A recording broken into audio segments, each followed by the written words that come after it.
মেয়েটার একবার বিয়ে হয়েছে, আমার একবার বিয়ে হয়েছে। ভাই আমার তিনটা ভাইয়ের আমার মা খুবই অসুস্থ ভাই, আমি কিছু বলবো না।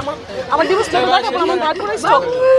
ও আমার পিছে লোক লাগায় ক্রাইম করে ও আমাকে বিয়ে করছে। ও যেন আর জীবনও কোনো মেয়ের জীবন নষ্ট না করতে পারে। এই যে হ্যাপি শাহনাজ,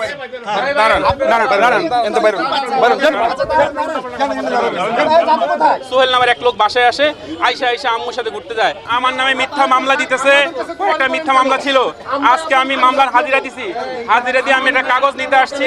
নিতে আসার পরে হচ্ছে এই যে হ্যাপি আক্তার এবং হচ্ছে শাহনাজ দুজন মিলে তাদের আরো 2-3টা এরকম কয়েকটা গুন্ডা মাস্তান হঠাৎ করে আমাকে আতঙ্কিত ধরছে, ধৈরা আমার মারামারি কইরা তারপরে এই অনেকজন মারামারি। আমি কোনোভাবে ছুটতে পারি না। আমি সবাই বলছি ভাই আমি কোনো এখানে আসছি কোর্টে হাজিরা দিতে। এর আগে আমার নামে মিথ্যা অনেক মামলা হয়েছে। এই যে হ্যাপি আক্তার, সে তার খুব খারাপ রেকর্ড। আমি আনমেরিড মেয়ে ছিলাম, আমার কোনো অভিযোগ ছিল না। ও আমার পিছে লোক লাগায় ক্রাইম করে ও আমাকে বিয়ে করছে। বিয়ে করার পরে আমি জানুয়ারি মাসের 18 থেকে জানতে পারি ওর 2টা বাচ্চা আছে, একটা 8 বছরের আর একটা আছে 3 বছরের, আর 10 বছরের সংসার। তারপরে যখন আমি খুঁটিনাটি তখন আমরা জানতে পারি, জানার পরে আমার মা বলছে ঠিক আছে এই বাচ্চা তোমার বোনের যদি হয়ে থাকে তা আমরা প্রশাসনের হাতে তুলে দিব। বলে না আমার বাচ্চা এখন আমি নিয়ে যাব, এরকম সিনকেট করে ও বাচ্চা নিয়ে যায়। নিয়ে যাওয়ার পরে আমরা তখন শুনতে পারি ও বিয়ে করছে। বিয়ে করার পরে ও আমাকে পটায় মোটায়া আমাকে খিলগা থানা থেকে ওর নামে অভিযোগ করা আছে। আপনি যদি খিলগা থানাও যান অভিযোগ পাবেন। খিলগা থানা থেকে যখন ওর নামে মামলা হয়, মামলা হওয়ার পরে আমাকে 29 তারিখে এই যে খিলগা থেকে আমাকে ও মিরপুর 13 নম্বর সেক্টর 8 নম্বর রোড বি ব্লকে নিয়ে যায়। নিয়ে যাওয়ার পরে আমার 30 তারিখে এক কাপড়ে আমাকে বাসা থেকে বের করে দেয়। এই যে উকিলের চেম্বার আছে সামনে, আমি নিয়ে যাব। উকিলের চেম্বারে নিয়ে আমাকে থ্রেট দিয়ে বলে তুই এখানে সিগনেচার করবি, এখন যদি সিগনেচার না করিস তুই আমার বাসা ঢুকতে পারবি না, আর তোকে আমি রাখবো না। এই কথা বলে ওর মা বলে কি যে আমার ছেলেকে তুই যদি 22 লক্ষ টাকা না দেস তাহলে আমার ছেলেকে আরেক জায়গায় বিয়ে করবো। আমার শাশুড়ির 2টা বিয়ে, আমার ননদ যে নিপু ওরও 2 বিয়ে, নিপুর জামাই যে মাহফুজ ওরও 3 বিয়ে। তারপরে আছে বড় বোন হুকুমণি, তারও 2 বিয়ে, তার স্বামীরও 2 বিয়ে। হুকুমণি যে আছে আমির ভাই, আরও যখন মা শামসুন নাহার ওরও 2 বিয়ে। আমার শ্বশুর রিসেন্টলি মারা যায় আমার বিয়ের পরে। ও লুকায় থাকে, ও লুকায় মানুষের কাছে বলে বেড়ায় আমি খারাপ, আমি এইটা, আমি সেইটা। তা তুই আমি যদি এত খারাপ, তুই বিয়ের আগে দেখাস না খারাপ নাকি ভালো? আমি এক ঘরের এক মেয়ের একটা ঝি, আমি একটা মাত্র মেয়ে। আমি আমার কোনো অন্যায় ছিল না। আমার মা ধুমধাম করে ফার্নিচার দিয়ে ওকে সম্পূর্ণ চাহিদা পূরণ করে বিয়ে করে দিচ্ছে। ওই ফার্নিচার আটকে রাখছে, আমার গহনাঘাটি সব আটকে রাখছে, আটকে আমাকে তালাক দিচ্ছে। এখন আমার তালাক কার্য হয় নাই, সামনের মাসে 3 তারিখে আমার তালাক কার্য হবে। এই তালাক দিয়ে ও তারপরে দ্বিতীয় এই কাজ করছে। পরে ওর বড় বোন আপনি আমার কাছে আসছে যে আপনি আমার মেয়েগুলো কোথায়? বলছি ভাই আমার কাছে মেয়ে নাই, ওর মেয়েগুলো আমাকে বলছে বোনের মেয়ে। যাই হোক আমার কথা এখানে, তুই ফ্রড করবি কেন? ওদের গ্রামে গেছে, গ্রামের মধ্যে সেম কথা। আর আমাদের একটাই দাবি, বড় বউ 2টা বাচ্চা আছে, সেই বাচ্চাগুলো আইনের দ্বারা সে হ্যান্ড ওভার করে দিবে। সে তার কাছে রাখা তার অধিকার নাই, কারণ তার মা বোনের সবার চরিত্র খারাপ। ও যেহেতু তোর বড় বোন নামে অভিযোগ তুলছে, আমার নামে অভিযোগ তুলছে, সে মানুষ কখনো ভালো হতে পারে না। আমি আমাদের বাচ্চাদের সেফ চাই। ও বড় বড় উপরে লাঠি নিচ্ছে, ও মিডিয়ার সামনে কেন সব কথা বলতেছে? ওর সাথে যা হয়েছে আমার সাথে যা হয়েছে আমরা কেন মিডিয়ার সামনে বলতেছি?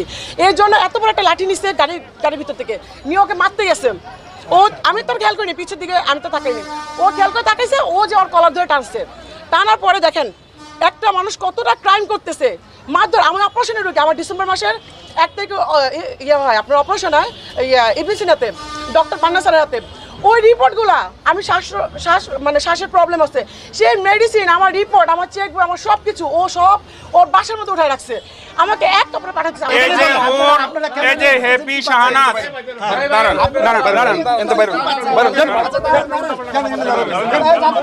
আমাদেরকে বলছে যে মানে খারাপ পরিচয় সবার কাছে দিচ্ছে, আইনের কাছে, তারপরে আপনার প্রশাসনের কাছে, আদালতের কাছে, মানে প্রকাশ করতেছে যে আমরা খারাপ মেয়ে, ঠিক আছে, তারা এসব করছে।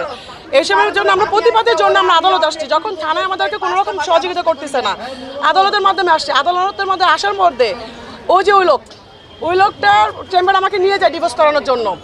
উনি আমাকে বিভিন্ন রকমের কথা বলে যে আপনি 10 বার কাঁদে থেকে একবার কাঁদেন, আপনি এই 3 লাখ টাকা নিয়ে চলে যান, ডিভোর্স দিয়ে দেন, ঠিক আছে।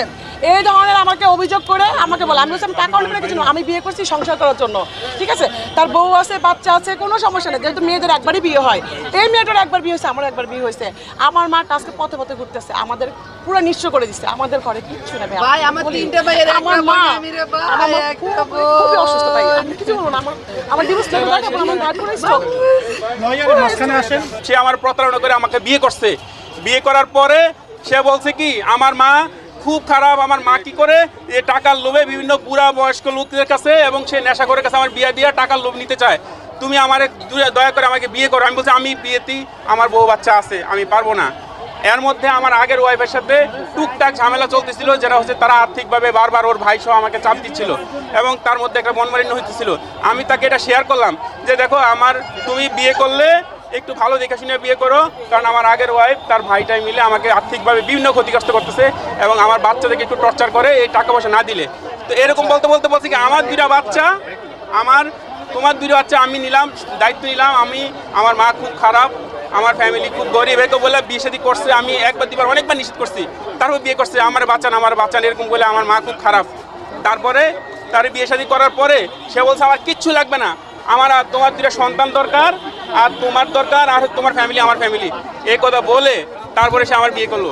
এরপরে কি করলো, আমি বলছি আমার একটা ওয়াইফ আছে, তাকে আমি নিরীহতা আমি ছাড়তে পারবো না, কারণ সে এত খারাপ মানুষ না। সে কি করলো, প্রতারণের একটা করলো, তুমি যদি আগের ওয়াইফের না তুমি তালাক দাও, তোমার গুন্ডা মাস্তান দিয়ে আমার বন্ধুর অভাব নাই, তোমার এখনই থানায় নিয়ে যাবো। একের পর এক করে আমাকে বাধ্য করা হয়েছে। আমার আগের ওয়াইফের সাথে তার ফ্যামিলিগতভাবে বারবার ওরা আমাকে আর্থিকভাবে চাপ দিচ্ছে। আমার বাচ্চাগুলির আমার আগের ওয়াইফ বিভিন্ন ঝামেলা করতেছিল। কীভাবে করতেছিল, আমি অফিস থেকে গেলেই তার বাচ্চাগুলো আটকে রেখে সে সারাদিন ঘুরঘুর করে এই করতে। আমার দুইটা বাচ্চার নিশ্চয়তার জন্য, জীবনের নিশ্চয়তা, আমি বাচ্চাগুলো নিয়ে আমি দৌড়াইতেছি যে আমার বাচ্চার কোনো নিশ্চয়তার জন্য। এই করার পরে তারপরে দ্বিতীয় ফ্রড যে সে বলছে আমি বাচ্চার দায়িত্ব নিব, এই বলে তারপরে কি করছে, সে হচ্ছে আমার বাচ্চা নিয়ে রাতে বাইরে থাকে।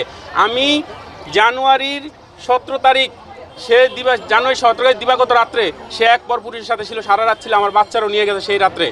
আমি সারা রাত কান্না করছি, আমি সারা রাত্রে তারপরে জিডি করছি খিলগাঁও থানা।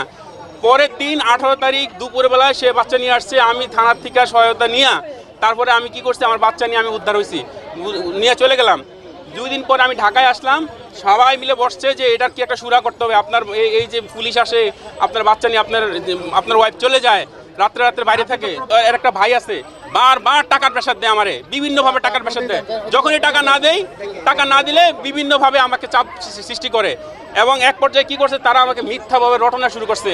আমার পুরো অফিসে বলতেছি কি আমি নাকি একটা মেয়েকে বিয়ে করছি। আমার মায়ের মোবাইলে আমার এক চাচির ছবি আছে, চাচি বলতে কি এক চাচা বিয়ে করবে, ওই মেয়ের ছবি ছিল, এই ছবি সরিয়ে দিছে। ওরা বিভিন্নভাবে আমাকে হ্যাঁ প্রতিপন্ন শুরু করছে। আমিও বিরক্ত হয়ে গেছি, হ্যাঁ প্রতিপন্ন, এই মেয়ের কিনে আমি বিয়ে করছি, এই সেই করছি। তারপরে বিরক্ত হ্যাঁ প্রতিপন্ন হয়ে তারপরে সে কী করছে, আমার বাচ্চাগুলো আটকে রেখে আমার মেয়ে আমাকে বলছে আব্বু বিভিন্ন লোক আসে আমাকে মারে, বাসায় এসে আমাকে মারে এবং মারে দেখে আমাকে আলাদা রুমে করে ওনারা আলাদা থাকে।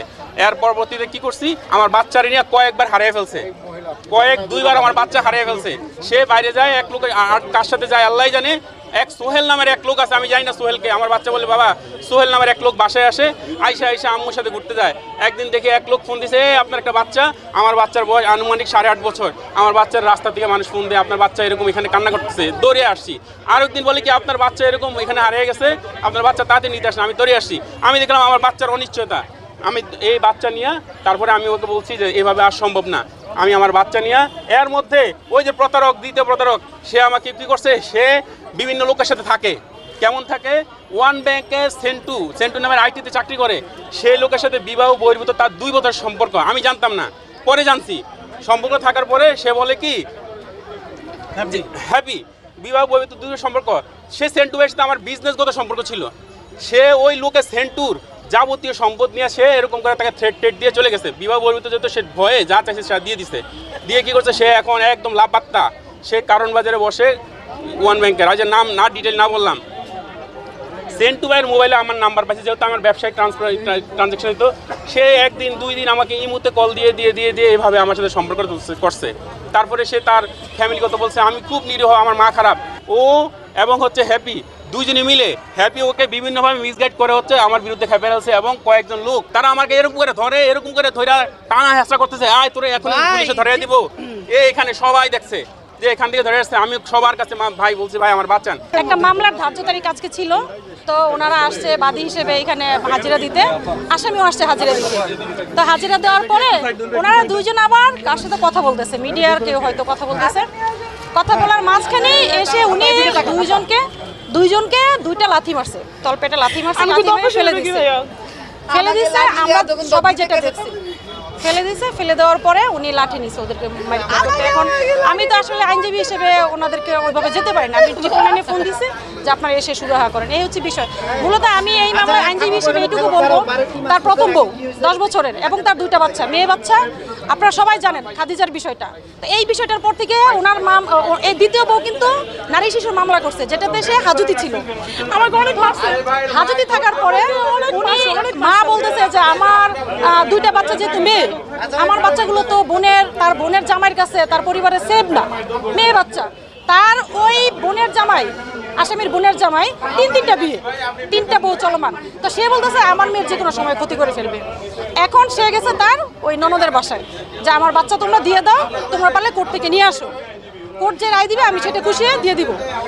এই কথা বলার পরে তাকে ইচ্ছা মতো মেরে ধরে তার সাথে র্যাপ করতে চাইছে, যেটা আমাকে বলছে যে মাহফুজ বলছে ওর কথায় যদি আমি রাজি হই তাহলে বাচ্চা দিয়ে দিব।